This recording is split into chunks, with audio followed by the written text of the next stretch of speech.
Amani. Voilà, merci beaucoup madame pour votre question. Je me présente au nom de Yamouka Safrian Ibanga, le coordonnateur du clan Notre-Dame de la Sagesse. Alors s'il faudrait parler des martyrs de l'Ouganda en quelques lignes, je dirais les martyrs de l'Ouganda étaient des jeunes garçons dont l'âge du plus petit variait à 12 ans. Et ces jeunes étaient chrétiens catholiques, baptisés dans la foi chrétienne aussi. Ils ont accepté de servir le Christ et suivre les chemins du Christ. En 1886 précisément, à Ouganda, ils ont été tués parce qu'ils voulaient respecter leur foi, parce qu'ils voulaient garder leur engagement envers le Christ. Et ces jeunes se sont vraiment battus et ils ont tenu bon à leur engagement, raison pour laquelle aujourd'hui nous leur célébrons étant que des martyrs.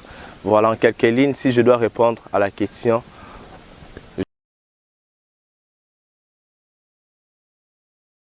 Voilà, Salamouni, je suis Noël Kiba, ancien encadreur du clan Nodassa. Alors s'il faut parler du pourquoi ils ont été martyrisés, c'est d'abord parce qu'ils ont su être fidèles à leurs convictions. Leur conviction, être des jeunes chrétiens, marcher selon la suite du Christ.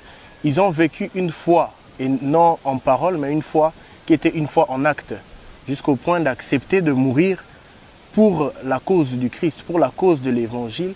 Et non seulement ça, ils nous ont permis aujourd'hui d'apprendre d'eux en ayant une espérance dans la souffrance, s'il faut le dire ainsi, pour permettre que par leur courage, qu'aujourd'hui nous puissions aussi apprendre le devant pour parler de l'Évangile, pour marcher pour les causes de l'Évangile et pour faire valoir ce que veut le Christ des jeunes.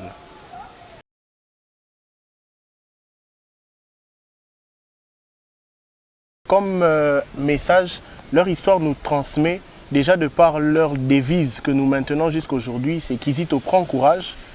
Et par ce courage-là, nous devons aujourd'hui prendre le courage de dire haut et fort ce que veut l'Évangile, de dire haut et fort ce que le Christ attend de nous.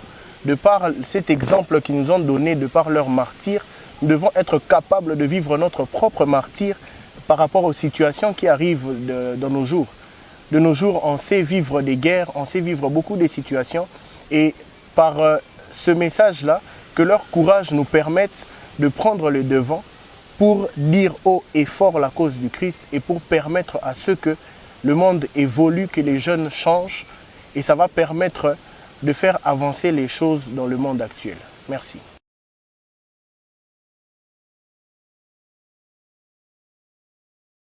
Il faut témoigner de cela, de par déjà l'encadrement de tout le passage que nous avions eu en tant qu'encadreur. Nous avons pris courage face à beaucoup de situations. Nous avons pris le courage de nous mettre debout déjà devant les enfants, chose qui n'est pas une chose facile. Ce même courage-là nous permet de vous parler aujourd'hui. Mais s'il faut que ce courage-là nous permette de témoigner un peu plus de ce que nous avons appris grâce à cela, nous allons parler de beaucoup de choses. Mais en résumé, s'il faut vraiment que je me résume, ce sera une manière de dire que les jeunes prennent le courage de parler de l'Évangile, que les jeunes prennent le courage d'emmener les jeunes au changement, que les jeunes prennent le courage de lutter contre tous les maux, c'est vrai de manière pacifique, mais que ce courage-là ne puisse pas manquer à la jeunesse. Merci.